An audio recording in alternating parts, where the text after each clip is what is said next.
Thank you and welcome to the show this morning. The topic this morning is the Tennessee State University football program, and we're fortunate to have with us this morning to talk about the Tennessee State University football program the head coach at Tennessee State University, Coach Lawrence Cole. And Cole, let me welcome you, Coach, to the program this morning. All right, thanks a lot there. Coach Cole, what we'd like to do today is to, first of all, give our audience an opportunity to meet the new head coach of the Tennessee State University Tiger football team. And, of course, after we do that, we'll have you to talk about Tennessee State University and your impressions of Tennessee State University up to this point. But before we get into that, let's talk about Lawrence Cole.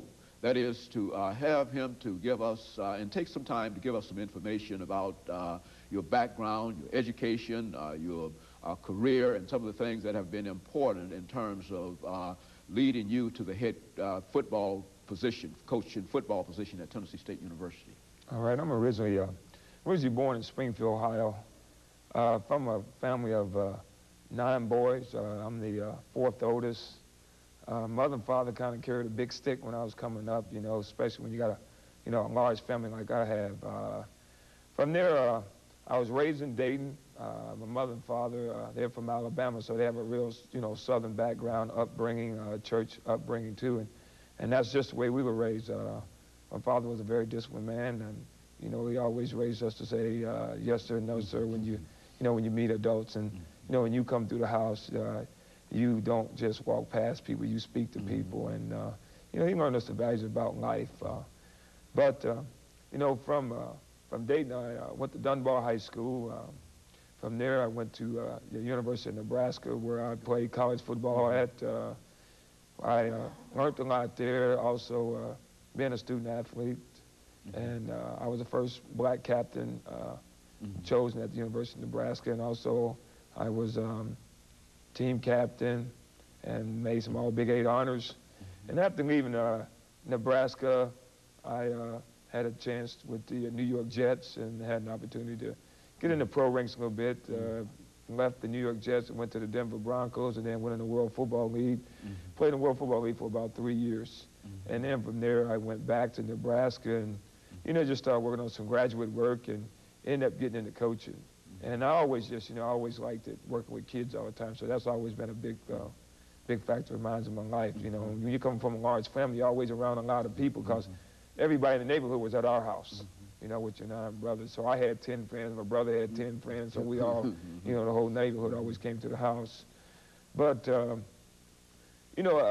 just feel like coming from Dunbar High School and then going to Nebraska, change of scene. I lived in an all-black neighborhood, and it was an adventure for me going to Nebraska, sitting in a classroom when I'm used to always sitting in a classroom with all black kids, and then all of a sudden I go to Nebraska and then I'm the only one in the class. So, it was an experience, and it was a growing up experience, and plus Nebraska's quite away from home where I'm from. So, it was a growing up experience. And, once after that, I started off in my coaching career. I went to New Mexico State, was my first job.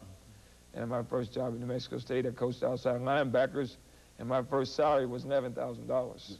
So I started off, in the Division I level, which was fortunate for me. And from there, I left, and I went to Ball State University in Muncie, Indiana, which was in the MAC conference, and I was there for a year and did a very good job and recruited a lot of good quality athletes there. And then I was called on to come back to the Big 8, and I went to Kansas State, which was a good progress move for me. The Big 8, big school, learned a lot, did a good job there, and I was there 2 years, and all of a sudden there was an opportunity to go to the Big 10. Then I left from Kansas State to go to Wisconsin in the Big 10. It got me closer to home, but it was a chance to coach one of the best football conferences in America. So at the Wisconsin, I was fortunate there. My head coach there ended up getting released, so I went to University of Toledo, where a coach by the name of Nick Saban. And I was there for a while, in my career. I was just kind of like going around, and I felt that I was learning a lot about football and felt like it was time for me to, go after a coordinator position or become a head coach. And so I had the opportunity to go to Morgan State University in Baltimore, Maryland, a black institution. And what